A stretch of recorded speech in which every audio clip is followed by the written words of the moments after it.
Good morning, everybody. Father Miller here. Welcome back to the Nerd Father for Saturday. Happy to have our panel back with us again. How are you guys? All right. It's dramatic music before this started. Very dramatic, in fact. What we do. The countdown? It was funny. Somebody thought Problem Being made that. It's like, no, I used Adobe Premiere. Ah, right, okay. Well, there's a thing where you can download templates and then tweak them. Oh. So I like using ghost tracks, but I haven't used a whole lot of them. So Ghost tracks. There you go. Well, it was just really ugly here for a few seconds because I took both my cats and threw them out. I shouldn't have muted myself. You should have heard it. It was from the depths of hell. The damned in hell do not sound as horrid as they sounded a minute ago. Well, my cat got stuck in the garage last Saturday after we got home from being at the vet for 2 weeks. And, the sound she was making as she was trying to get out. She was like, "You betrayed me again, Father. How dare you?" She hid for 6 hours after that. Oh, dear. I would, too. She probably thought you were punishing her. I had a long day yesterday, so I was just taking a solemn high nap. And I'm like, where's my dog? I'm like, Batman, where are you, buddy? He was downstairs with the offices are split from the residence, and we have a big gigantic barn door with a magnetic lock because he'll open it if it isn't there. So he's there looking up at me like, please let me back in. I promise I'll be good. I don't know if you saw on Facebook, so I got to go home for the first time in 2 years almost.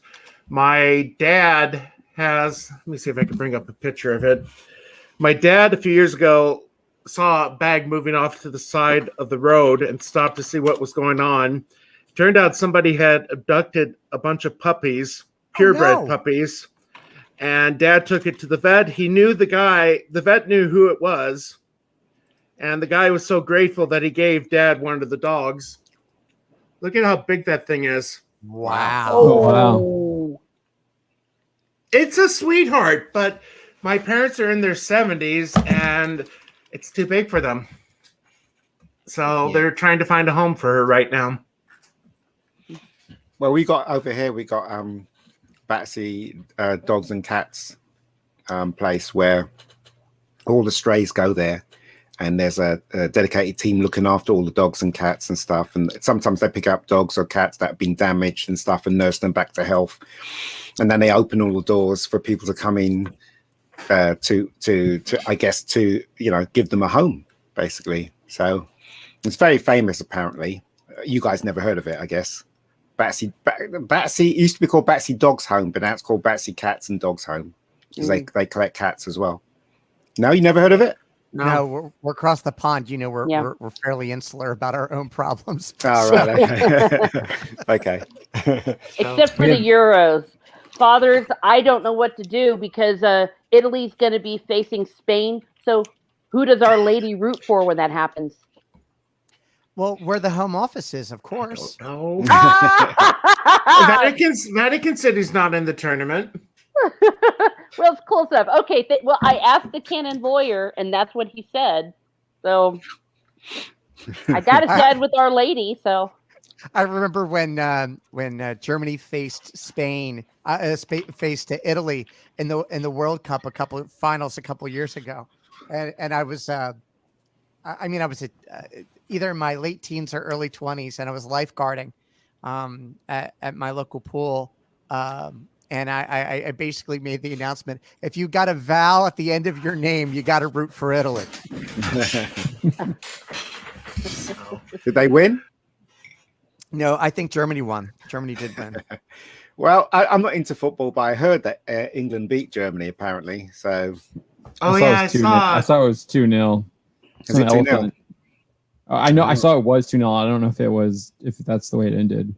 But people were like insulting this like elephant that I guess had like predicted that Germany was going to win and predicted all these had predicted all the other German wins. And so they were going after this German elephant.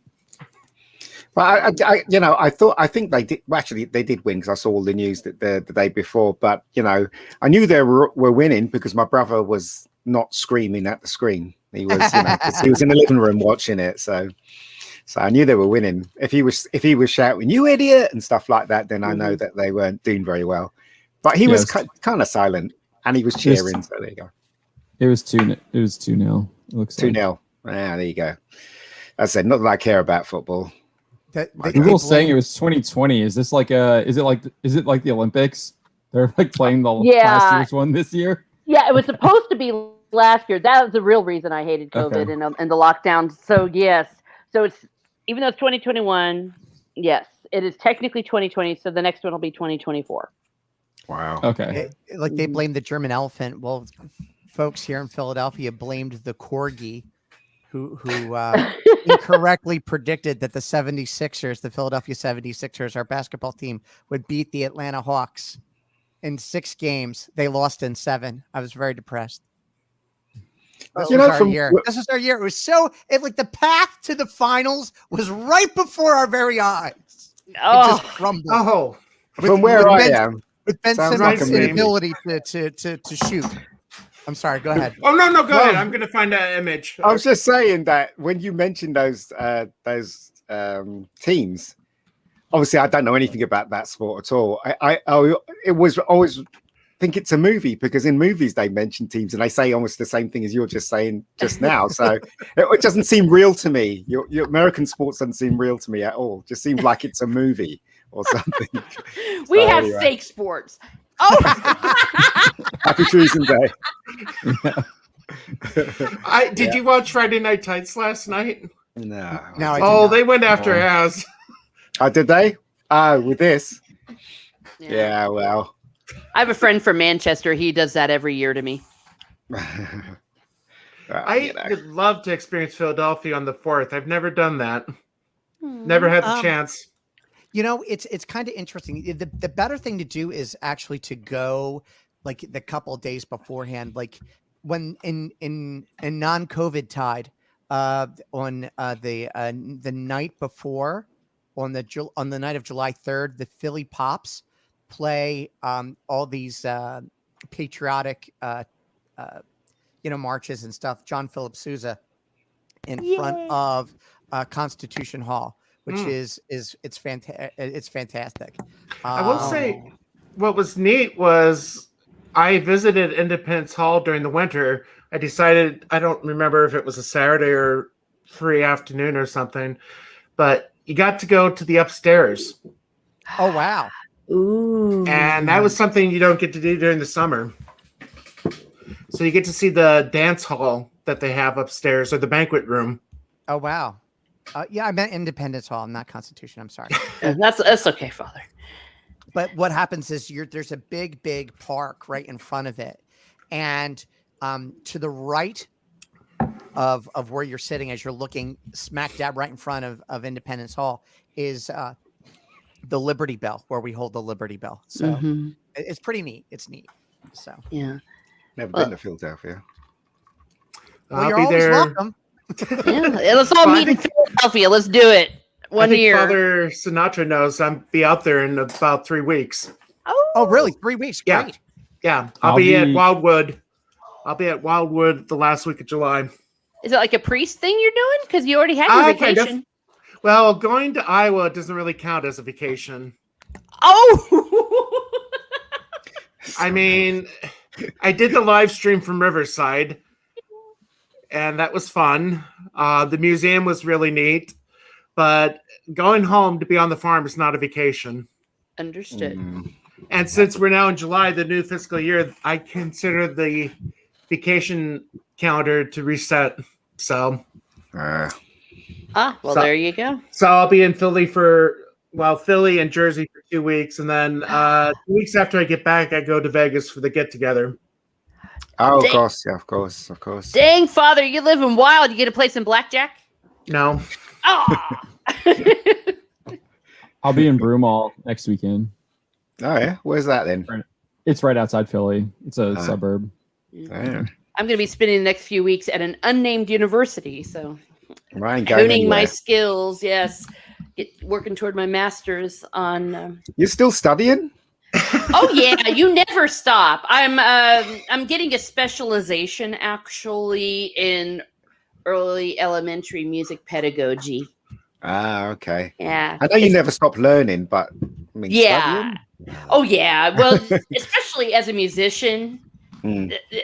we always do. And anytime you can add another piece of paper to your piece of paper, it helps You mean you be like more Father's employable. piece of paper on his wall there? Yeah, exactly. Yeah, but you notice the big one that's behind my sword. Yeah, of course. Yeah. Of course That one I take great pride in. You I mean, it's right next to Jesus, but oh dear.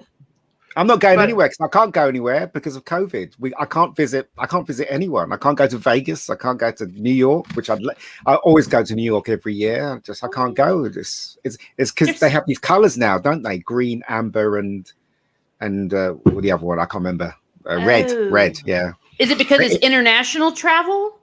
Yeah. If the country's under amber, that means if you do go, you have to come back and isolate yourself for 2 weeks. Ooh, when you're in there, you have to isolate yourself. And if it's red, that means you can't go at all. Okay. So Because Canada, America are under red, so we can't go. Really? Prince Harry get in then? Yeah. How did who? How did Prince Harry get in? Because he's a prince. That's why, or so-called prince. Money, father. Hey, they're completely waiving all the COVID restrictions for the finals of the Euros. Yeah. So did you see that? COVID doesn't care about football. Did you see did you see they both came together, Harry and William? Because they're both not talking, but they came together. They erected this statue of Princess Di. With her and both of them, and they both came together. But I don't think they spoke to each other though, because I think William's pretty angry with him. So because he was a jerk. Well, I noticed they were very cold, more cold than usual. Because Brits are always cold. You're not very warm, except for you, Ian. Warm.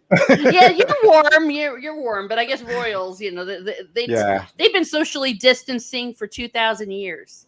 Well, I remember when I was a kid, somebody said to me, the Queen never ever shakes anyone's hand unless she's got a glove on her hand.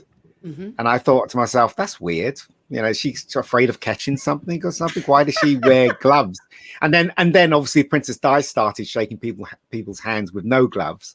And then, obviously the royal family's upset about that. They were upset about Diana because Diana wanted to be close to the people, apparently, because you never know what the truth is. But the royal family, they would kind of step back, don't they? They kind of, there's protocol to be done. So they're strange. What can I say? Well, and that's a roundabout way saying America, 4th of July. We have been tacky since 1776. I don't know. Say Meghan Markle's our revenge. yeah. Oh, I don't know. I think the whole world looks at America as something shiny. It always looks great. When you look at the films and the TV shows, America looks fantastic. If you look at our TV shows, obviously because it's so dull, there's a different light here because it's always raining and the clouds are always out, so everything looks blue and dull. And in America, especially in California, everything looks golden. So every time we see a show from America, it always looks nice and golden, or whatever. And I think the impression the world's got of America is that it's this really nice place to live. Is it though? Is it? Well, I don't know. According to the president, our 4th of July barbecue is now 16 cents shorter. There we go. Cheaper. Cheaper. Yeah, cheaper. Well, than last year where there were no barbecues. Oh yeah, we didn't have any barbecue. Well, but he's really old, that guy, isn't he? He just looks like he's going to drop 78. Well, wow. He doesn't even know where he is half the time. It's crazy. You've got that president. We've got our prime minister. He never combs his hair for some reason. I don't know why he doesn't comb his hair, but he just doesn't. I would get my own hairdresser if I was that high up. But well, and also this weekend we celebrate Gettysburg and Vicksburg, 2 victories in the Civil War. It's one of those really weird things that if it wasn't historical, you'd think that's the dumbest story ever. The fact that the Confederacy was split in two at Vicksburg, and of course Pickett's Charge and the Great Defeat at Gettysburg. So you gonna dress up for that stuff? I used to. Teresa? I still have all the clothes. I used to go out to Civil War battlefields for it and dress in my hoop skirts. I mean, from head to toe, had a bonnet. I still have them all. I just don't go anywhere now. I'm just all right. It's hot in those things. I once I went to a battlefield on 4th of July and I fainted. Because you're wearing a corset and all that stuff. I'm like, those people are crazy. But the hoop skirts are fun. It makes you feel pretty. But yeah, it looks cool though. It looks cool. Yeah, that's good, Father. Well, speaking of craziness, apparently 4th of July is when some Tolkien people lose their minds, or quote unquote Tolkien.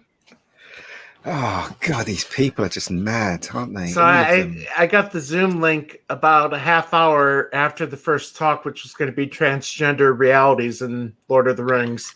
Because Tolkien was really concerned about that. Back in the 50s, he was thinking that men could be women. Well, and even if he did, which he didn't, it was like the dude was just writing his story. There wasn't even any real romance in his stories. No, I mean, Sam and Rosie, Aragorn. Wait, or was Aragorn? Aragorn, yeah. Oh, yeah. Well, if he had some, the best one is Faramir and Eowyn. Arwen. So I just got this by Joseph Pierce. Yeah. Frodo. I love Joseph Pierce. He's a crazy man, but he's great. Which was oh no! Oops, we lost Father. That just no, you didn't. Oh, my bad. Oh, that's okay. But Joseph Pierce basically said that giving Amazon the rights to do Lord of the Rings is like giving Sauron the ring. Mm-hmm. It's incredible because I was watching. I mean, I don't know if you guys watch Loki, the TV show, and I'm ready to bail, but I can't bail because I'm on my friend's channel and we review it, and there's a couple of other people that's on the panel as well. And when I mentioned, this feminine agenda thing running through it, one of them really disagreed with it, even though the evidence is overwhelming. And this is what I can't understand, how people just can't see it. I don't understand that at all. I mean, Loki is a co-star in his own TV show. It's ridiculous. He's going to become a sub character soon. Yeah. And Loki is. No. The reason I brought that up is I actually bought that a few years ago. They did a 4-part series. 2015, I think, right? Yeah, I think it was. And I've been surprised the value's been going up on that. That one doesn't surprise me. Sell high. Yeah. But, the director, all she could talk about was how proud she was that she made Loki a what? Bisexual. I can't remember. Bisexual. Nothing to do with the story or anything like that. It's ridiculous. Absolutely ridiculous. She said it was her goal to recognize that in the show. But Loki isn't a bisexual. It's because he has the power to change into anything or anyone. Why does that make him a bisexual? Originally, he's a male. He was born a male, even though he's a god. To actually say this is ridiculous and stupid. So one of the coolest storylines in Thor, I don't know if you remember it, is when Loki takes over Sith's body and becomes the personification of Loki. So that's where all the female Thor stuff is, or the female Loki stuff is really based off of. It's based off of him actually possessing Sif's body. And then he has to have Hela kick him out so he can travel back in time. When is Love and Thunder supposed to come out? I think next year. The 23rd of never. Father, please. This is a clip. I think I can get away with Sean. It was Loki in it. Go on then. Who's a better superhero, Thor or Loki? Thor! Why would you say that? Because he can make it thunder and lightning, and he has a big hammer. And sometimes he hits the hammer on the She looks ground, like an actress. all the bad guys fall down just because he's so strong and he can knock them over with just his hammer. See who needs a hammer? I push you over with my bare hands. Thor, the Dark World. Anyway, It's expected May the 6th, 2022. I won't be Ja- watching it. You know what though? So in this show, in this episode, it's episode 4. Loki gets kicked in the Oh, gee. Growing. Anoshka Higgins. over and over Oompa and Loompas. over again, and he doesn't even defend himself. And then he ends up being a equivalent little idiot, saying, "Oh, it's all my fault." Blah blah blah. Please, Yeah, forgive he's me and all that. On his hands and knees groveling. Yeah. And then That's last week we had well, her name is, I can't remember, the girl Loki was saying, Loki said to Sylvie. her, so I didn't know I was adopted until my mother told me I was adopted. And she taught me how to do his powers, and he shows that he can do fireworks with his hand, whatever. Then she says, I always knew I was adopted, and I learned by myself to get my powers. And then in episode 4, Loki says to her, "You're amazing." Do we see a trend happening here? Do we see a pattern forming here with all the shows from Star Wars to Doctor Who to Well, don't forget this He-Man. show and He-Man? They do the same He-Man's not thing. even going to be the main character in his own series. Well, they took his name out of it. It's a sequel series to He-Man and the Masters of the Universe, and they removed his name from the head. Kevin the Smith, title. I used to have so much respect for Kevin Smith. Now I don't have any. Oh, You know. I never had respect for him. He's an idiot. I never did. I thought he was. Dogma. I hate Dogma. Well, It's yeah, so well, okay, stupid. okay. I think he's a brilliant filmmaker. Personally, I really liked his films. I liked Dogma. I mean, it wasn't something to be taken seriously at all. It was just Well, you lose me with George Carlin as a cardinal. okay. Well, that's not the worst of we Dogma. can The hold whole that problem with against Dogma him. was that the whole premise was Well, part of the you dark never had legend. to try and justify or justify an opinion against Buddy Christ. You know, like that's not. No. Well, as I said, it was like, I mean, it was, the whole thing was just a joke, and it wasn't to be taken seriously, in my opinion. Of course, you guys got another opinion on that. It's the same thing with the Monty Python's Life of Brian. I didn't think that was worth the onslaught that people, when it was released, because I just thought it was just a huge joke, and it didn't even involve Jesus at all. They weren't taking a Mickey out of Jesus; they were taking out Mickey out of a guy named Brian, for God's sakes. Yeah. Sorry. Well, Ian, here's the problem with Dogma. And it's not even the Buddy Christ stuff or even George Carlin. The problem with Dogma is it was based on a very old anti-Catholic, quote unquote, dark legend that the Catholic Church teaches indulgences bring justification. And that's the whole premise of it. And that is what makes it incredibly anti-Catholic. And Kevin Smith was very serious that he was trying to make a point about that. And I mean, that's my thing, is that I can deal with Buddy Christ. I can deal with some of that other stuff. But when you get to the Dogma, this movie got at the heart of what Catholicism is. It wasn't just saying a few jokes. And it was lying about one of our central dogmas and making a whole movie, trying to tear us down based on what was completely. Do you think it was trying to tear you down? Yes. You guys, what about you guys? Do you think it was trying to tear? Never watched it. All right. Yeah, What he about said you? so at the time. And the fact is, there well, he's is an no idiot. reason. There's no reason to use a dark legend to base a comedy on in our day and age. Well, Yeah, the thing is, he's an idiot, and basically, he was trying to drum up, No.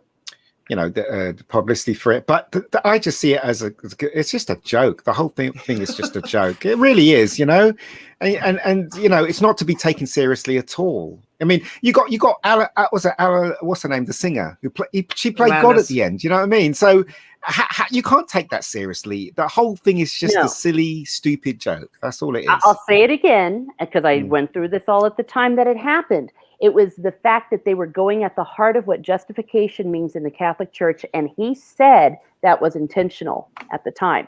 Everything else was incidental. But Is he we Catholic? could have this. We could argue about this another time.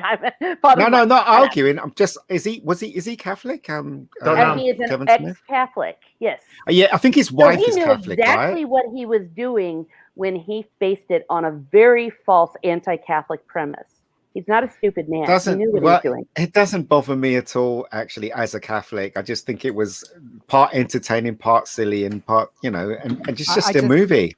I just think anything not that that humor isn't an important thing. Like I liked The Life of Brian, Yeah, like I thought it was fun. I get it. But you just have to be so careful nowadays, especially when people make any type of portrayal about the church, and it's been that way from I mean, you could take a look at The Last Temptation of Christ kind of deal, all the way in, like, because people, and this is another part of the catechetical crisis, people take their cues, regardless of whether the intentions are innocent or not. People take their cues from the media about this is what the church is and what it isn't. Like, many people I forget what the tweet was, but people are upset about what they perceive the church to be, not exactly what she is. Yeah. And that's the whole thing. Anything that goes out there that even harmlessly distorts all of that gives, well, that's what the church is all about. And that's a big problem, because people believe that as, well, pardon the pun, dogma. Yeah. And it was also part of the whole orchestrated campaign is that it began where if you want to take over culture, you have to start with the big institutions. And I was telling my folks at the time, because I'm the only Catholic in the family, I said, they're not going to stop with Catholics. And then sure enough, they've come for the Episcopalians, they've come for the Methodists. And now we're finding ourselves in the crisis that we're coming in right now, where our very right to religious freedom is being undermined, literally by law right now, like with Biden and all the stuff with the mandates that they're trying to do, though the Supreme Court has actually been a little bit friendly. But we got God on our side. Well, yeah, we do have God on our side. I mean, we'll survive. We've been persecuted before. But what I'm saying is that it was part of an orchestrated campaign of misinformation. Of course, so when you want to try to undermine something, you have to catch the minds and hearts of the popular culture. And that's part of why the culture war has not been being won, quote unquote, because popular culture is king. It is, and it's coming into our schools. I understand. And so it was part of that. And I'll come back to it. It's because they got at the heart of what Jesus did on the cross in that movie. He wasn't joking, and he knew exactly what he was doing. Catholic Answers was all over it, because they actually got to ask him some questions. One of the people got to ask him some questions. They're a film reviewer of him at the time. But I digress. But speaking of undermining our culture, Tolkien. I'm just saying that I'd like to have faith and believe that there are a lot of people that are clever, right, in this world. There are a lot more clever people in this world than there are stupid people in this world. That's what I like to believe. And when they do put stuff out like the film Dogma and stuff like that, I think people see through it. I just got to have faith enough people see through it, so that whether it be malicious or whether it be deliberate, what they're trying to bring down a kind of faith, that these people that stand up for our faith will be solid, and we'll fight for what we believe and stuff like that. That's what I could believe. That's why I can't take these things too seriously, because I believe they're never going to win. That's what I believe. Have been, as a Catholic in the past 25 years, in the education I've been a Catholic all my life. No, listen to me. In the education system here in America, and I can tell you at this point, there is no place for a Catholic in public schools. I just gave up. We can't even say who we are. We're suspected. I'm saying that it's like we're gone back to the smaller schools. I mean, century. Yeah. My school that's in town is, okay, so like A would be the highest, D2 would be the smallest. I'm in a D2 school, and heck, they talk about God in school. Yeah. No, what I'm talking about is all the things that now that they've just slowly been with memos. Now, well, you can't say this, you can't say that. Right. They've but I think that's more in the bigger cities. I mean, yeah, maybe that's it as well. I'm just saying that I have seen that as they've been chipping away at our popular culture, and using, again, these dark legends. These are things that go way back to the 16th century, the propaganda that Queen Elizabeth and all her jerks were doing against Catholics. The first. Yeah, and that you don't have a voice and you're silenced and you're just sitting around walking on eggshells. And I swear, this last year, there's like a Filipino coworker of mine, and we would just like secretly get together, and we're like, we just don't even know if we're allowed to say anything, or if we're going to get fired, or HR is going to call us in. I'm saying that this is what's happened, and I'm just saying they started with the Is Catholic that your Church. skill, Teresa? Yeah, I'm talking in education. It's been happening for a very, very long time, and it's gone to 100,000 because they first went for the Catholic Church and other things in America, and they defeated it. The popular culture did, and now they're going for the other institutions. Everything we're seeing right now with all this woke stuff that they brought in, all the stuff that all quote unquote in our entertainment. They've been tearing down our heroes. They did it first in our traditional heroes, and then they moved to our sci-fi heroes, and now they're freaking tearing down statues of Frederick Douglass. Well, they tore down Elizabeth II yesterday in Canada. Yeah. I saw Victoria too. Yeah. In Canada as well. I mean, they're tearing down statues of Our Lady of Guadalupe, and I actually had someone say, well, we only do that to slave owners. I went, she didn't own slaves, and she wasn't white. She was, technically, Our Lady of Guadalupe is Mexican. I digress, though. But I think there's you just got to look at Christmas Mass in Italy when you see those thousands of people, thousands of Catholics and stuff like that. Just imagine that, seeing all the Catholics in the entire world. There are millions and millions and millions of us. Do you know what I mean? I don't think we're going to go down lightly. Do you know? So I have my faith in what I believe, and I have my faith in the Catholic faith, even though I have problems with the Catholic faith. But that's another story. I have faith in the whole thing. It's gonna be fine. That's what, but we mustn't stop fighting. I think Teresa's right to a certain extent. We mustn't stop fighting for what we think is right. You know what I mean? What we think should be done. You know? The church will survive. I mean, I'm preaching because it's Independence Day tomorrow. I'll be talking about the church in America from the Revolution till the present, because I think it was in Georgia, when Georgia was made a state in 1632, it gave religious freedom to everybody but papists. When Maryland was established as a Catholic colony, Virginia invaded it, and it became illegal to be a Catholic, and they actually passed a law. John looks like he has to. It's a joyful noise to the Lord. It's a joyful noise to the Lord. She's tired. She just came home from her first play date. So. All right. But no, I was just going to say, Maryland passed a law saying that if a widow marries a Catholic or becomes a Catholic, it's the duty of the governor to take the kids out and put them in a Protestant home. Yeah, and Catholics had to fight for the right to vote in the United States for a very long time, and that's part of the reason why we had to start our parochial school systems. Yeah, we were forcibly segregated. Let's see what we got. Hold on. What you got there, John? I've got Charles Colum's Puritan's Empire. It really gives a really. He's a Catholic author, and he breaks down a lot of what was happening during the colonial times and beforehand, and the discrimination against the Catholics. And he even talks. He even argues that the Revolutionary War might not have actually been a great thing, because George III was actually lightening up a lot of the restrictions that the colonists had against Catholics. Yeah, and a lot of people were horrified. Sorry, go ahead. Yeah, because he looks back at the Jacobites and what was going on there and everything like that. And the Jacobites switched sides, I guess, because they were in America. The American Jacobites became obviously part of the revolutionaries, especially in the South.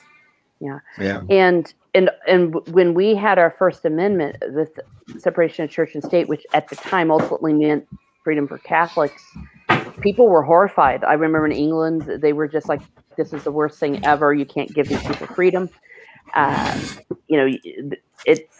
And that's why I'm so wary of when I see these exact same arguments that they used and they're starting to use them against us, and they're using language like, well, what happened with the HHS mandate. They were like, we're not discriminating against Catholics. We're just saying that if you happen to have these beliefs and all that, you can't be religious, and therefore you can't have an institution, and then therefore you need to be disbanded. We fought back against that.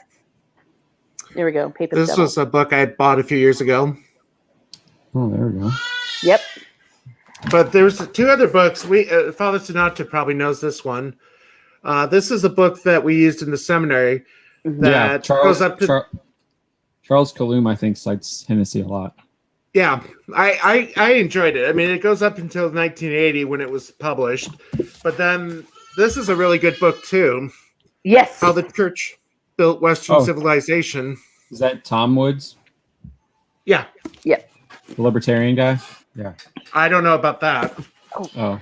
I've never read any of those books, so I'm not qualified to I talk have a whole about case. this. I taught church history for 9 years, so I got like a whole case of history books. All right. Oh, I'm mad at myself. My microphone wasn't working. Here we go. This one I was just going to start rereading. I don't know if you heard of this one. Oh, basically, it's about an Alabama priest that was killed by a KKK lawyer because the priest married his daughter to a Catholic. Mm-hmm. And the guy that killed the priest went on trial and was acquitted. Yep. Did anybody ever read 1920 Birmingham? Render unto Caesar by Archbishop Chaput? That's also Yeah, very I've good. seen it. That's very and it's very readable. It's very readable. It's not super heavy. It's pretty good. I'll just show my case. Yeah, and it's because we know these things. Oh gosh, Father, that's awesome. It's because we know these things that we recognize when these old arguments are showing up again, especially when they show up in popular culture. And I'm very concerned, and I think that this is why I'm going to be really, really focusing on my channel about this Tolkien stuff. They're coming for Tolkien, and what they're doing, they are lying. Not only about Tolkien, they're lying about what the Lord of the Rings is doing, and was it Torque, the rival website? I think. Yeah. They said something very interesting to me yesterday because I said, "Why are they doing this?" And he said, "I think because this next Amazon series, they're going to be doing some really messed up stuff." I'm paraphrasing. He said that they're actually going to be putting a very big agenda in this, and they're trying to shut us up from speaking about the truth of what Tolkien is, what he stood for, and most importantly, the integrity of his story. You don't even have to be religious to respect the integrity of the Lord of the Rings and what he did. And they're coming, and they're coming hard. It was really weird when the wrongring.net started their attacks and just lying about Tolkien and his work. And lying about Ian McClellan, like what happened with him. I think a lot of people are going to realize that, a lot of people are becoming awake now of what's going on with our pop culture and what's going on with everything, in fact. So it's only going to grow. It's not going to be dumbed down. They're going to obviously, the other side is obviously going to fight hard to suppress us. But until they shut down YouTube, until they shut down Twitter, until they shut down the social media, they can't stop us from saying what we want to say. Basically, they can ban us. Well, they can ban you. Sure. Yeah. But when you ban one person, another person ends up saying the same thing. So, do you know what I mean? So it's going to be a fight. I don't know who's going to win in the end. It's never going to. There's never going to be a winner. Like the Catholic Hydra, you cut I off like to one know what head, this two one more is. That's throw in his right. place. Yeah. I was gonna say, what is this? Are these those speeches that they're doing at the? Yeah. These are Something papers. mighty queer, destabilizing says hetero amatonormally. What? Amaton. Okay, we're gonna have to Google that. Yeah, I don't know Yeah. what that word Just means. leave it up there. Leave it up there. I'm trying. My computer is slow as I'm going to do a Google search on this. Yeah. What the heck is that? These are actual papers that they had people submit to them, and then they chose them to discuss the papers on the panel. Where are they going to discuss this?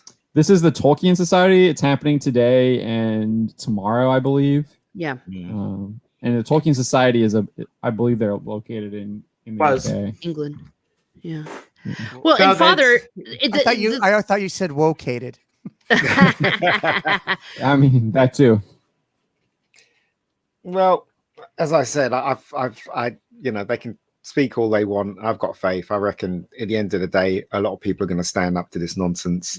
They're just not awake yet. Majority's not awake yet, but I just reckon.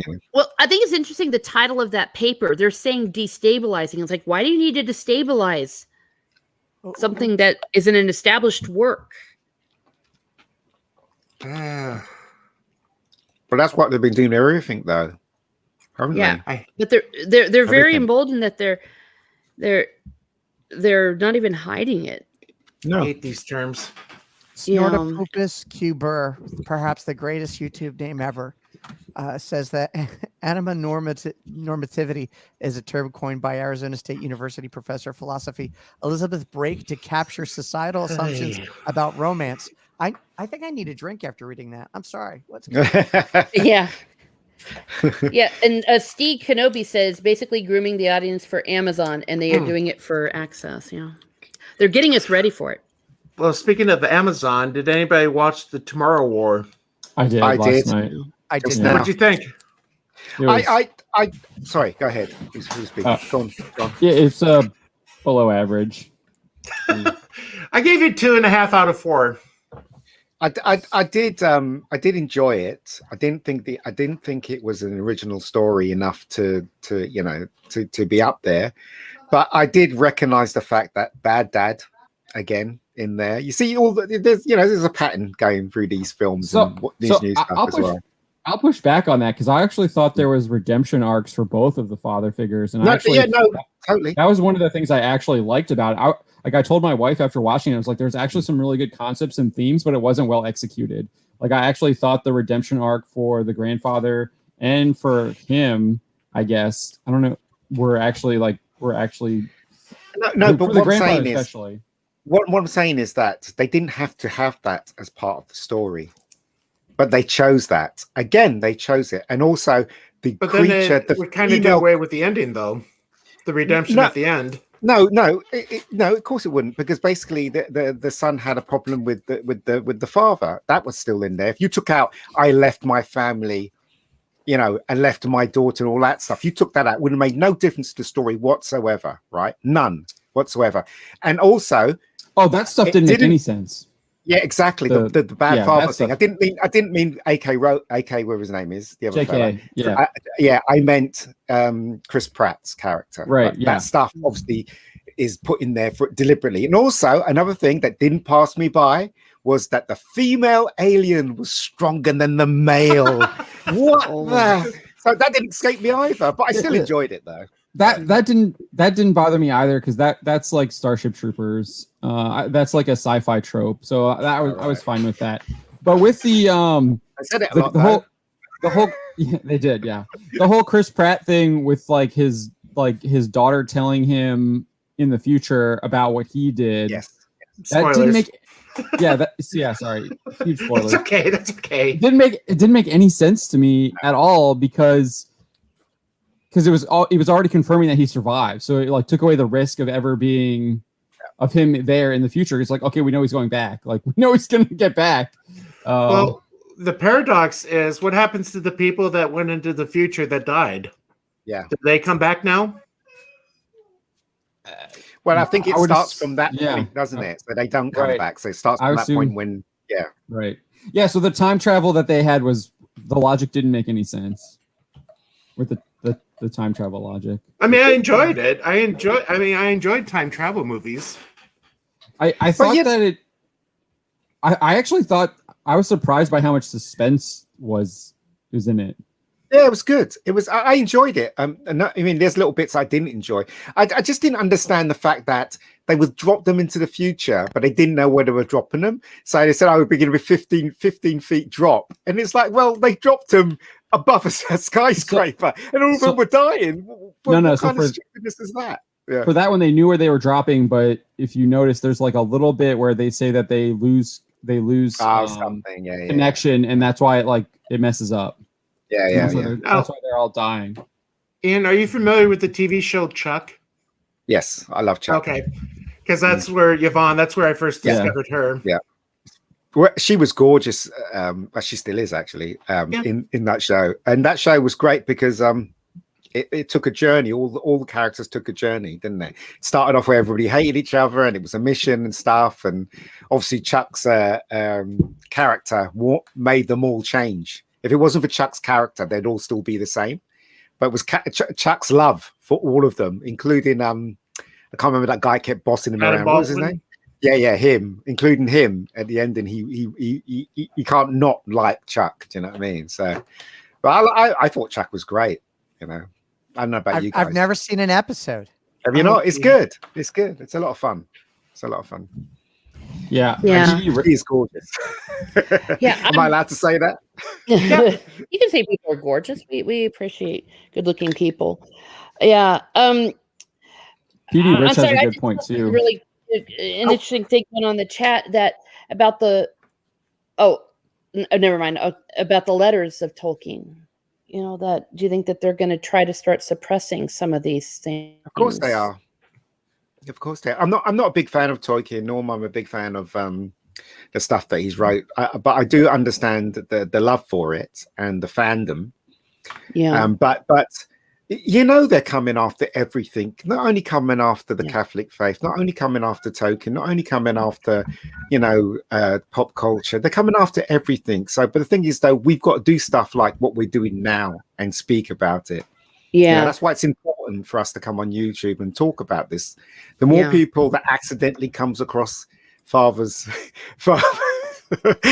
live stream, if they listen. Well, it's very eclectic, I think. But no, this is something I discovered yesterday that I really am tempted to join, because Joseph Pierce is, for me, one of my favorite Tolkien scholars. Yes. But he has a 45-part course on Tolkien and Lewis. Ooh. Which is very tempting for me. But then also Chesterton and Belloc. Oh, both of them. Wow. Yes. That's amazing. Yeah. Well, and they're also, oh my gosh. Well, and this is another thing that's just reminding me, and I think they're also bringing it up in the chat. Get physical copies of these things. Oh, yeah. Don't get digital. Because like I said, we're using the letters of Tolkien. I've been using them when we've been arguing with some of these people because Tolkien's voice says this, but you can't trust digital. You got to get the hard copies of these. Well, the thing is, though, now you're noticing that if you do buy, like, for instance, I bought a couple of films and TV shows off Amazon, and I don't own them. Amazon owns them. So if you go to the Amazon site and you go Ian's Amazon, you press on there. These are things that I've brought, but they can get rid of that anytime they want. So I brought them, but I don't own them.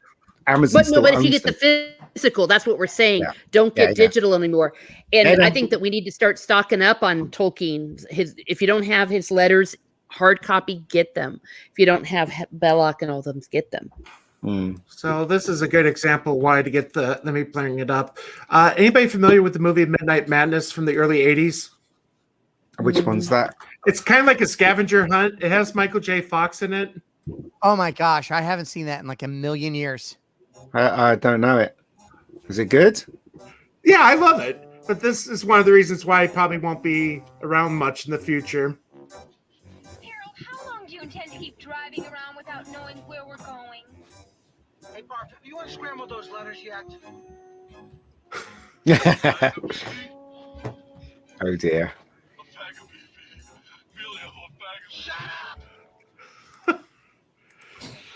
But I mean, it's a screwball comedy where they're doing like a big scavenger hunt during the night. It's a mad world. Yeah, I like that film. I remember seeing that as a kid. Yeah. A Mad World. Did you see Rat Race, which was the yeah. That's the best movie. Oh gosh, that's the best movie ever. That actually came out the week of September the 11th. And we were all depressed in the seminary. And he's an Orbitine actually now in Delaware, Father Marcellus. Oh, yes, Marcellus. He's like, we got to get out of here. Let's go watch a movie. So nice. We went to go see Rat Race. When John Lovitz gets the car and crashes. Okay, I got to do that. Yes. and gets the lipstick on his nose and burns his tongue on the lighter. Oh my god! And then the veterans shoot at him. He shows up at World War II. Funniest scene ever. I I cried. like haven't the seen it. Barbie movie. I cried laughing at that. Yeah. And then she burned her finger on the lighter, and then there were some Right. lady bikers, let me put it that way. And then she's trying to show I burned my finger and it looks like they're flipping them off. And then they start bashing the car. Oh dear. Okay, here we go. Here it is.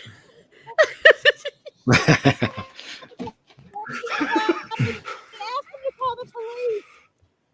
And a tow truck.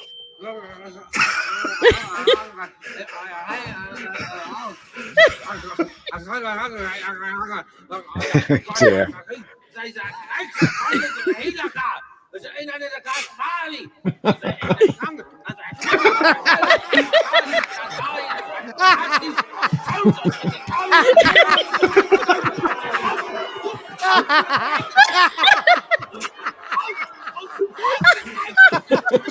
Oh dear.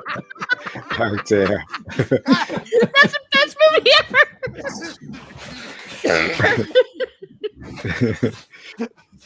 That reminds me of Father Ted. You know, it was a similar scene in Father Ted, wasn't there? When he was on the window and stuff. Yeah, on the window when he was doing that. I gotta bring that up. Yeah, yeah. And I have to. Father Ted is next on my list of DVDs to get. British DVDs. It's a shame the actor died though, because they had more in it. But, the day after obviously filming. Yeah, I know, it's crazy, isn't it? Just, Here we one go. minute you're there, next minute you're gone. That's crazy. Here we go. Father Ted. Chinese are coming. All right, where are they? Beckett. Big mark is still on the window. Never mind. Oh, yes. Hello? Hello? I don't know why. We have to talk to this fascist. Come on now. It may have just been.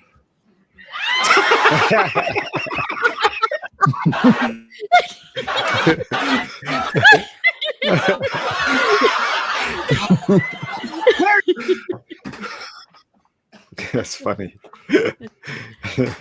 I know no one was going to do a live stream with me on Father Ted.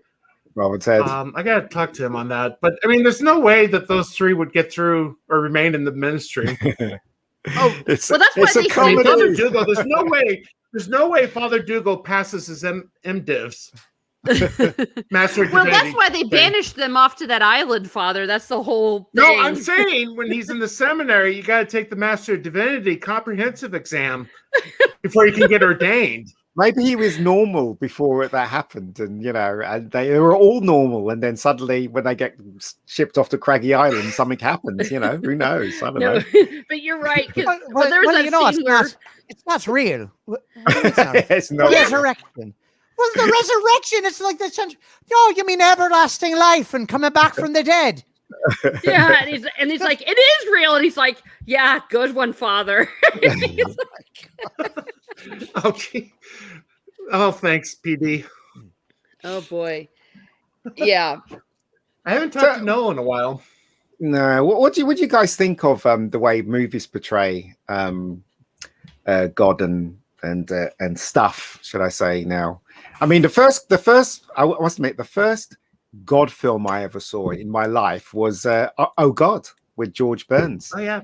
And I thought I thought it was quite good actually. I laughed in certain bits and thought it was quite a sweet movie, because they didn't try to offend anyone, did they? They tried to just be on point on the situation and stuff. I don't know. What do you guys think? I was going to mention to John, I can't remember if it was Dollified talking about that children movie on your Wednesday stream. He's trying to remember which Catholic movie he saw with children. It was Spencer Fatima. Yeah. Yeah. Oh, is that the new one? Yeah, the new one. Yeah. The new one. Is it good? It's very good. Oh, okay. I really enjoyed it. Yeah. I hadn't seen it yet. I haven't seen really it either. Yeah. It was on Amazon. I don't know. It was on Netflix actually. I don't know if it's still there. I'll take a look. Yeah. Well, they used to have a lot of very masterful things. I just imagine A Man for All Seasons. There's no way on earth that would have gotten Best Picture nowadays. I don't know. I mean, 1917 was up for Best Picture. 1917, yeah. But A Man for All Seasons was basically about Well, you know what A Man for All Seasons was about. yeah. Basically, the Catholic Church was right, and that it was wrong what was being done at the I time, have to say, and that's about the one- freedom that's of one of my favorite- conscience. That's one of my favorite movies of all time, A Man for All Seasons. Yeah. Oh, really? I haven't seen it. Oh I need to watch it. my Oh my gosh, Ian. gosh. You're 'Cause- kidding. I haven't seen it. No. Well, and this is the other thing. It's not just about what it has to say about the faith and the Reformation, but it also talks about the freedom of conscience and what happens when you take away the freedom of conscience. See, because freedom of conscience is under attack right now, I don't think that they would want to screen lionize it. that. The Mission is a good movie. It's been a few years since I saw it. The one that I need to rewatch is The Shoes of the Fisherman. Yes. I don't know that one either. That's Wait, Ian, are you a Catholic? How have you not seen all these movies? see if we can Oh, get what? But you haven't seen they're Oh all- God. They're all from Because I have. 1960. I've seen them all. Because they're all from What about Bruce 1960. Almighty? Have you seen Well, the what about the Cardinal? Scarlet and Black? That's from the 80s. Yeah, I saw that one. Which one was that? What, the Cardinal? Is that what The Father Scarlet Christian and the said? Black. It's Scarlet and the Black. About the Irish Scarlet and priest the Black, who yeah, hid Scarlet and the Jews Black's and Scarlet and the Black And Christopher with Plummer. Gregory Peck. Mhm. The greatest line is when Plummer's character, of course, as a Nazi, asks what was it, Monsignor? Yahtzee. Monsignor, what's his face, to take his family and escape. You know, can you get them out? And then, you know, of course, he's mad and Irish and walks away. And Plummer goes, "Damn you, priest!" Like it's a dirty word. Yeah. Well, and that's another So it thing. has The Anthony history that they're trying to Quinn, rewrite. Oscar with- Werner. Mhm. Oh, I was just listing the cast. I mean, it's an impressive cast because it has Leo McKern, who's also in the Man for All Seasons, John Right. Gilgad, and Laurence Gilgad. Olivier. Well, the thing is, though, in those days, they used to pack their films with, you know, big movie stars, especially something of this budget, because obviously it would sell around the world. So that's why they would do that. It's crazy, but that's what they do. Today, they don't really do that anymore. Or do they? I don't know. Chris Pratt. Yeah. They're doing it with Dune. They're trying to pack it. They packed Dune with a bunch of A-listers. That's going to flop badly. Oh, I'm Yeah. really excited about it. Please don't tell me that. I love that book. I know think- you do, but It's I've, not- I've read that book more. Okay. There are a couple books that I have read more than once. Dune, I have read at least 5 times. At least 5 times. it's not a So- film. It's not a film friend. It's not a movie friendly film. That's the problem. You see, that's the problem. It's very deep and it's very it's got a lot of political things and leanings in it, undertone in the writing. Mhm. If you apply it to film, it doesn't really. It's not friendly. Put it that way. So the first version that was done by oh god, what's his name? The Dino De director. Laurentiis. Yeah, and the director, I can't, the famous director. Who directed that one? The first Dune. Somebody. He's very famous. The director. Maybe we had to wait to I look can things see up. him. It was Dino. Was it, or was he the producer? No, he was the Dino De producer. Laurentiis. He did Twin Peaks. He did Yeah, Twin Peaks. this is Twin Yeah. Yeah, he I can see directed him. that. David. David Lynch. Lynch. Yeah. Yes. Yeah, he directed that, but it's not. As I said, the book and everything. It's not a film friendly movie. Put it that way. So that's why it probably won't this time around. It probably still won't work because obviously, if they're going to be true to the novel as best they can, it's not going to resonate unless they just put it on Amazon and people can watch it at their leisure. If they put it in the theaters, some people are going to watch it, but not the majority. Hey, No, well, the know, issue so- with did you Dune, watch the Sci-Fi Channel version of that? The 6-part miniseries? Or Yeah, the I 6 watched a hour- long time 6 ago, hour, though. 6 hour. Yeah, It was 2-hour ones. I really liked that. I thought that was Mm. very, very good. can't remember it. the issue Sorry, with Chuck. the issue with Villanueva's movie is that the first movie ends right after he becomes the Kwisatz Haderach, Mm.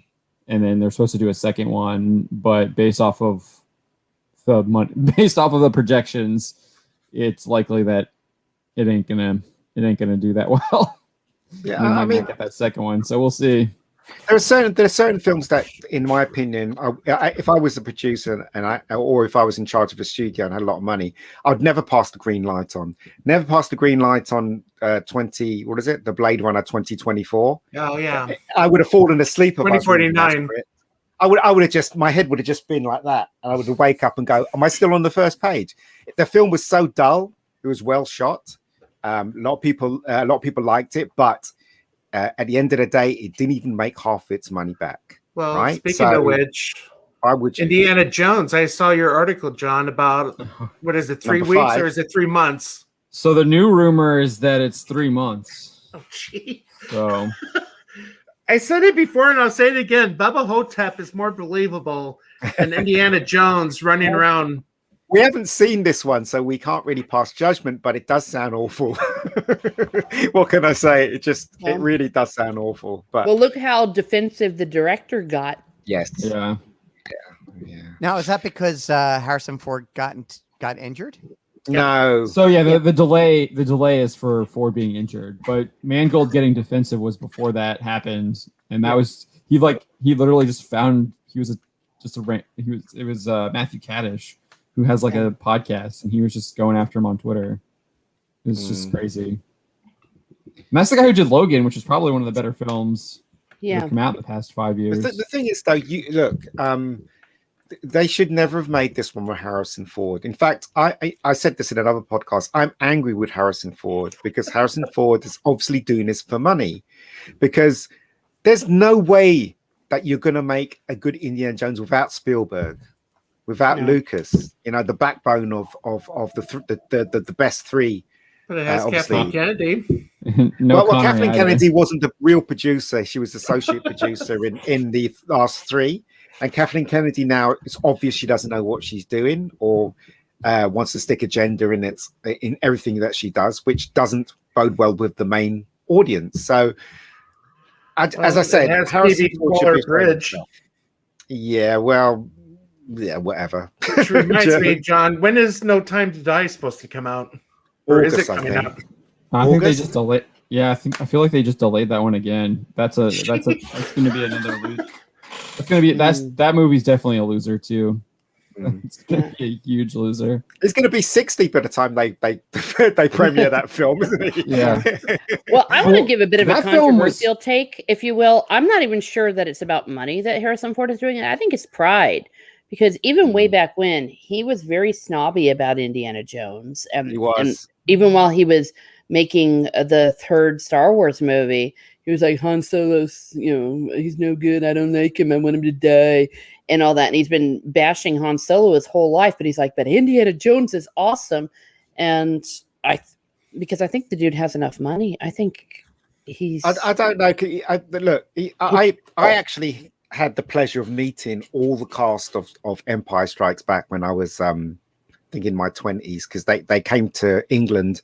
Selfridges, the big store. I don't know if you know, because you guys got Macy's, we got Selfridges and Harrods, and they came to Selfridges to do a signing. And it was in those days there was no internet. All I saw was an advert in a newspaper that they were gonna showcase toys, showcase the models that they use in Empire Strikes Back. So I went along, didn't think anyone was going to be there, and they were there, all of them, from Mark Hamill straight down to Harrison Ford. And the reason why I don't like Harrison Ford is because I queued up to see them, right? And when I went to all of them, they were all like especially Mark Hamill. He was like, "Hey, how are you?" And he shook my hand and everything. "Who do you want me to sign it to?" and stuff. When I got to Harrison Ford, he went, "Hello. Okay, what's your name? Okay, move along." That's what he said to me. Move along. Do you know what I mean? For school, like I said, the guy's too big for his britches. I just thought, what a twat. Sorry. I just thought. Well, most people, maybe your congregation father won't know what that means. What did I miss? My dog is barking like a crazy person. I'm sorry. He said the T word. Said a bad word. It's different. It means something different over here. Yeah, but I'll tell you what happened on my stream yesterday, Friday afternoon stretch. I put the link to StreamYard for anybody that wants to join, and we had a troll pop on. My problem was I'm so used to people that I know popping in that I put them on without seeing whatever, and they started showing a little bit of porn. So it's like, okay, disconnect. Oh no. Not Yeah, good. Father, Wow. you can't be doing. I mean, unfortunately, terrible. it's just not safe to do that anymore. I Yeah. guess. Well, I mean, I think so. We've been doing it for about 2 months now. It's been fun. I really enjoyed last week's with Ian and Dan. I mean, it was basically a great Britcom discussion. Oh. Yeah. Oh no, we had Father! about- When I say no, keep doing your stream. Oh, I'm saying maybe. I know. Be what you careful mean. about giving the link. I know what you mean on that. I know what you Okay, mean on that. sorry, I want to make it clear. No. I know. It's just I think as I'm doing this, I'm learning more. It's like, okay, just preview who is in the preview box on the bottom of the screen. Mhm. So Yeah. Well. Yeah. I guess Oh, I was you about gotta to do say that. something sarcastic, as like, was the naked lady not a clue? It was basically marital don't- relations. Wow. Yeah, someone's going to clip this and try to ruin your life, so we probably better. So according to, and correct me if I'm wrong, John, according to the reports on Indy 5, he and the woman, the British woman, they go back in time to stop something, and they meet a young Indiana Jones. Is that right?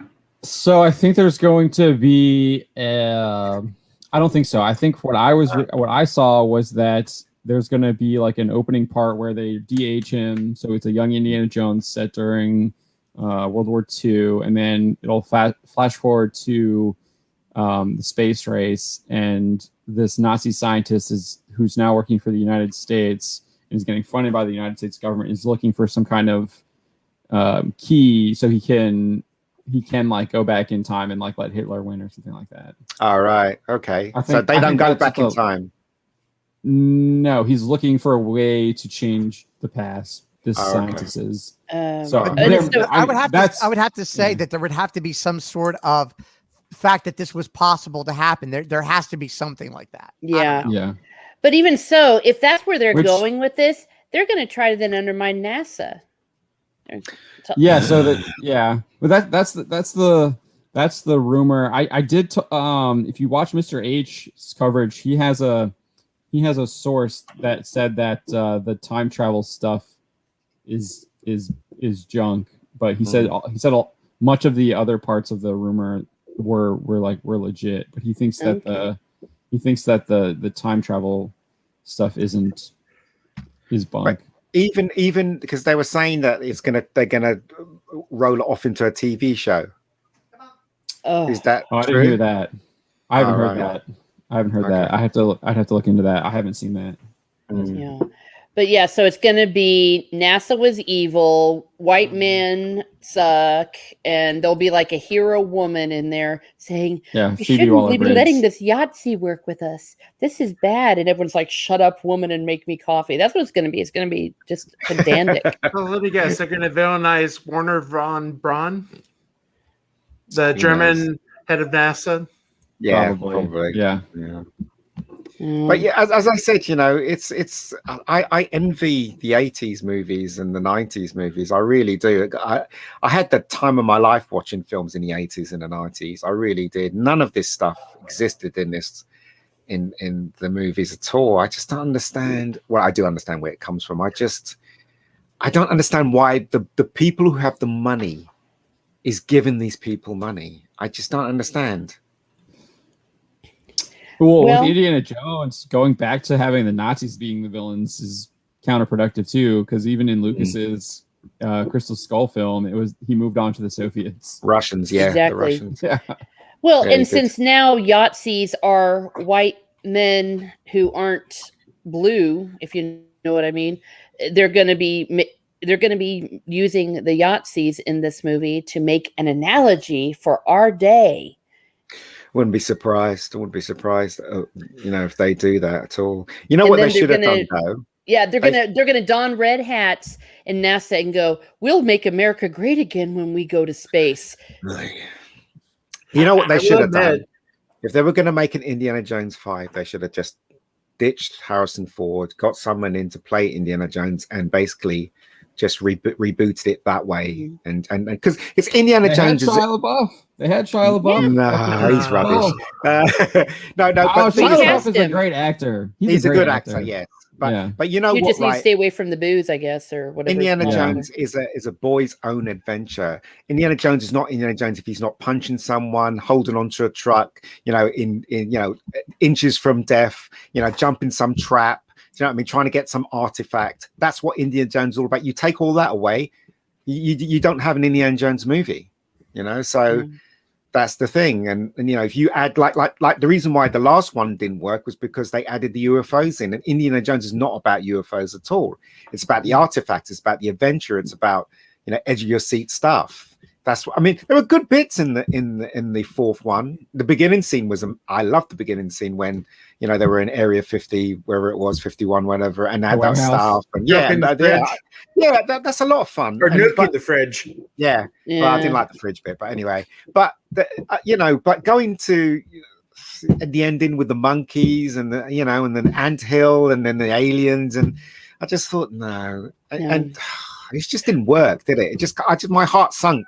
All that stuff was happening when I was watching it. But anyway, the two best Indiana Jones films are about Catholic artifacts. Yeah, the Holy Grail. I admit that I haven't seen the first two. I like Temple of Doom. I thought it was very dark. I've seen parts of it, but I haven't seen. I can't remember if I've seen the whole movie.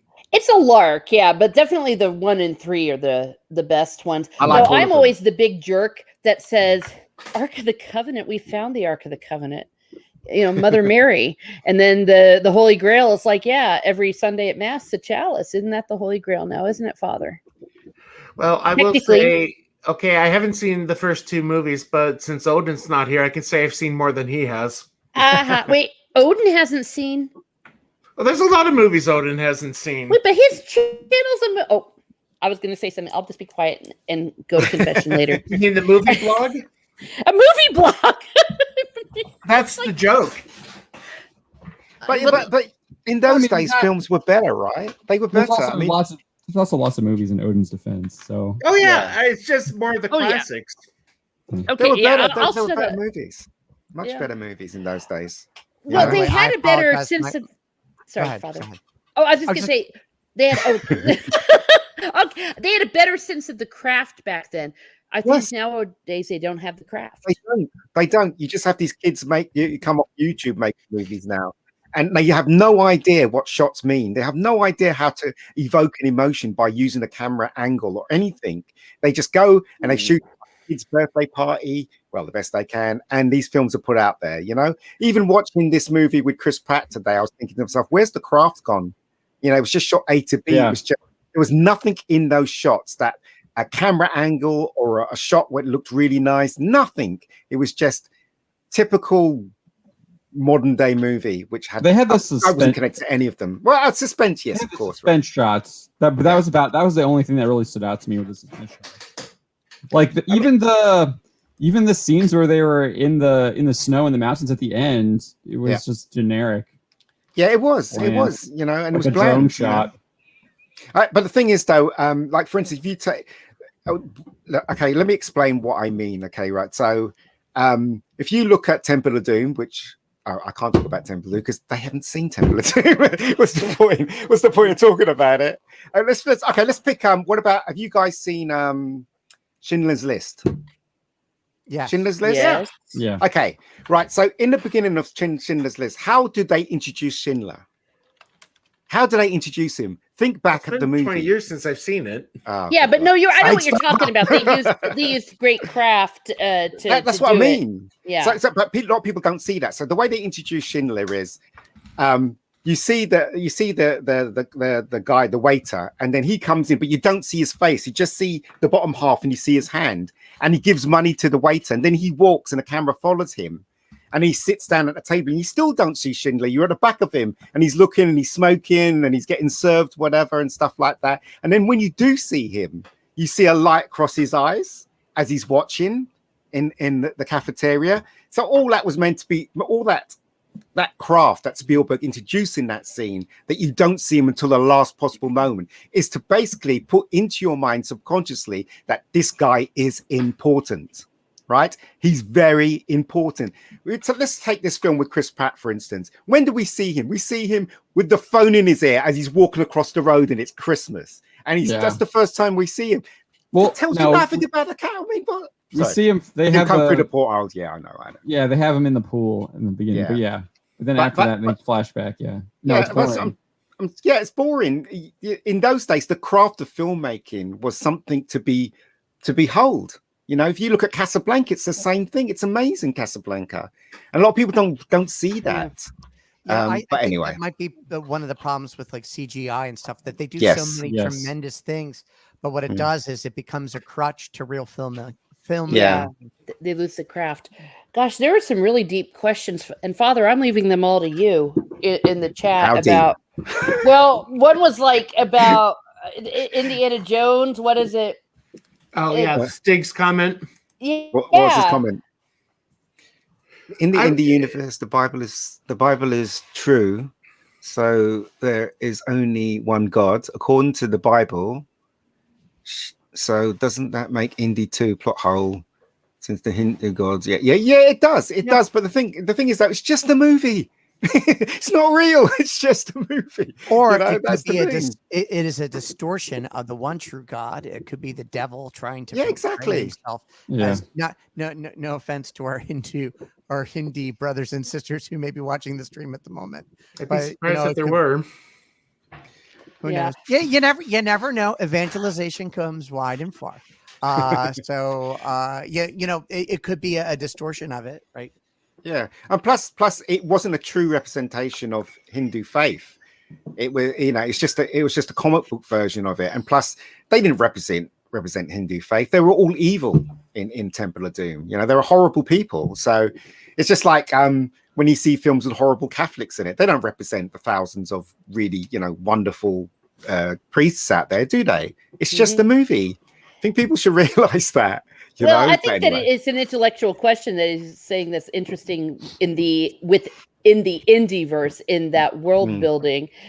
Yeah, that'd be an interesting question, maybe Steven Spielberg. But to bring it full circle, Loki is not in Marvel. That's not a representation of Loki in Norse myth. No, it's not. Not at all. No, it's not. But Indiana Jones doesn't believe in God, because remember in Raiders of the Lost Ark, he says, I don't believe in superstitious nonsense, blah, blah, blah. I'm Except after his actions. His actions say otherwise. Yes, when he's like, Mary, close your eyes. Yeah. Don't look. In the Last Crusade, he rediscovered his faith. Yeah. I mean, you got to believe. Yeah, he did. Yeah, he did. So he's taken a journey from those three movies. The journey he took in the fourth one was just ridiculous. There wasn't really a journey. No, the only journey I think that they were going for, and perhaps it says more about George Lucas, where he was in his life, was revisiting the love of his life and family and having his son, because George Lucas got married later in life and had a new family. So I think that he was kind of projecting that onto Indy. There was a bit of a family story in there. And I got to admit, the little shipper in my heart was like, oh, he married Marion, and they had the music. But beyond that, there wasn't much of value, I think. Is she supposed to be in the new one? Yes. I think he divorces her. No, the rumor says she shows up in the opening and then towards the end. All right, okay. Says, yeah. Okay.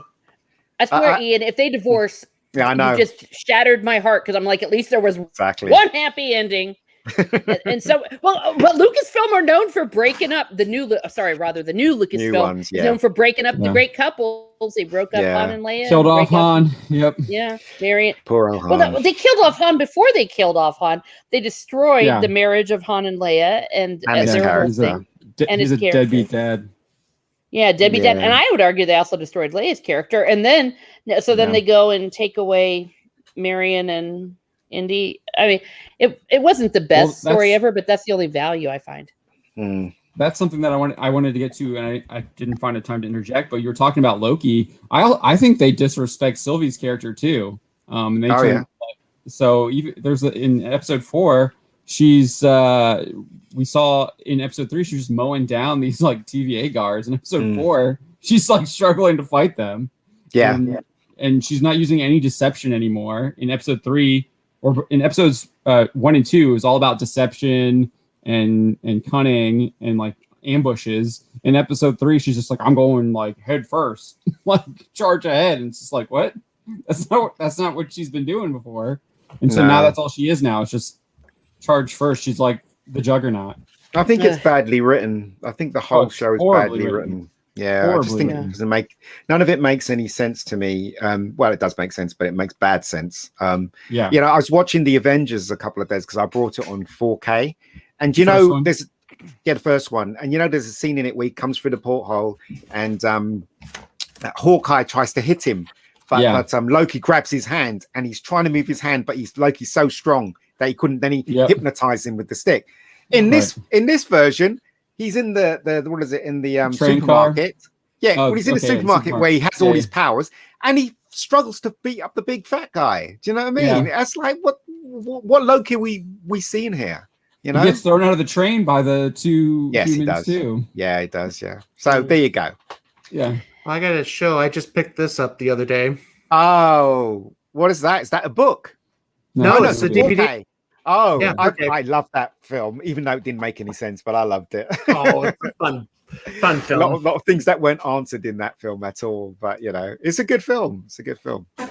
I got the Lord of the Rings. Nice extended editions in the Blu-ray. Oh, they got that out already. Yeah. So so it's a two. It's all three. It's all three, but I just have two right now because the third one is in my PlayStation. Let's have a look at the case. Yeah. Let me bring that up. Hold on. Oh, very uninspiring design, isn't it? You'd have thought it'd be there's better. a box that goes in, isn't it? Yeah. All right. Yeah. So the box is just the ring. Yeah, because that's kind of like one I have for the Blu-ray. Well, that's a bit rubbish, isn't it? Anyway, whatever. The design is not very good in my opinion, but there you go. I want to go for something simple. Just do the ring. Just put the ring on the cover. Yeah. That's it. What's the championship hat on your shelf? What's the championship hat on your shelf? Oh, that's the Caps from 2018. Hockey. Washington Capitals. Oh, the Caps. Okay. I got a lot of Caps. Yeah, we were able to get our championship sooner than you guys were able to. The Flyers were able to repeat. And I have a lot of family from Philly, so I am nothing but disgusted with the Flyers right now. They are a hot mess.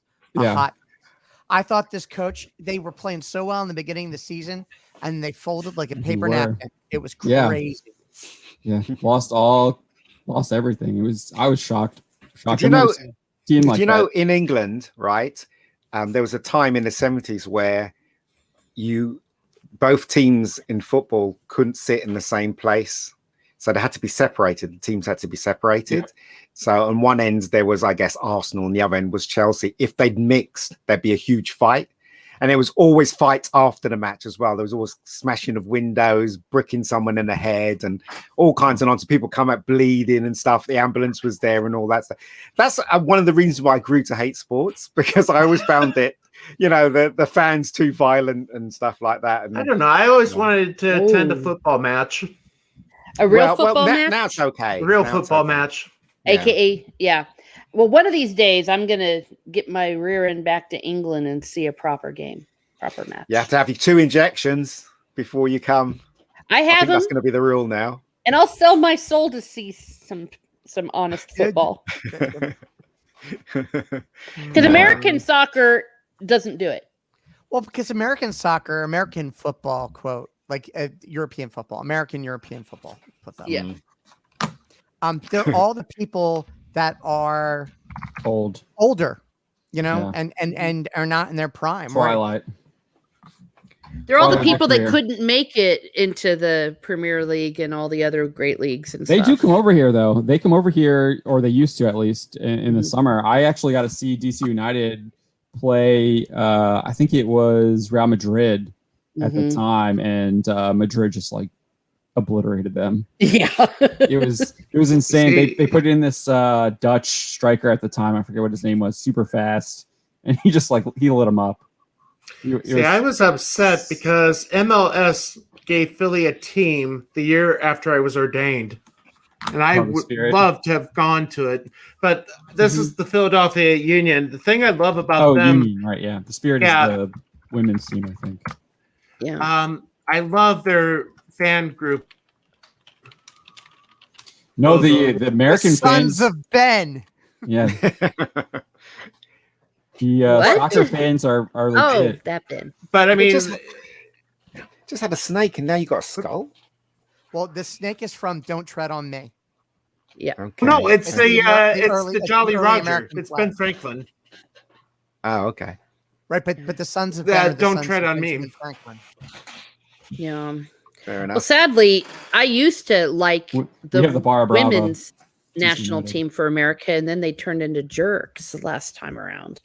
Yeah. So I can't stand football at all. My whole family's into football. They're all Arsenal supporters, and every time they're on, they're down here wrecking my place, screaming at because I've got the biggest TV, obviously, screaming at the screen, telling people to shoot and all that stuff.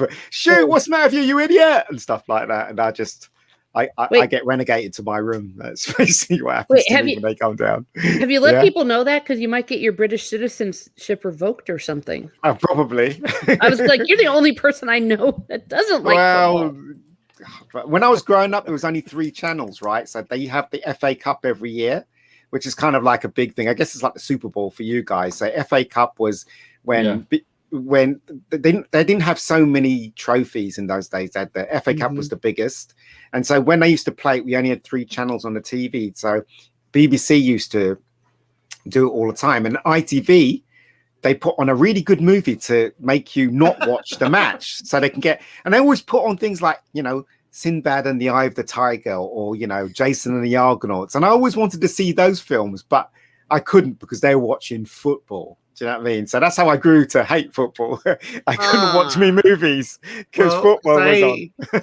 As I said, when the new Doctor Who premiered back in 2004, and Father Sinatra can attest to this because he knows what the TV situation at the seminary is like. There's only 2 TVs for the whole seminary. And we had a seminarian from Peru watching something the night that the new Doctor Who premiered, and I'm basically having a breakdown because I've been looking forward to this for 8 years. Oh dear! And he just happened to get to the common room first, right, Yeah. Father? And I'm pleading with him to let me watch this. And he says no. Did he? Oh my! Yeah, he did. He did. Oh.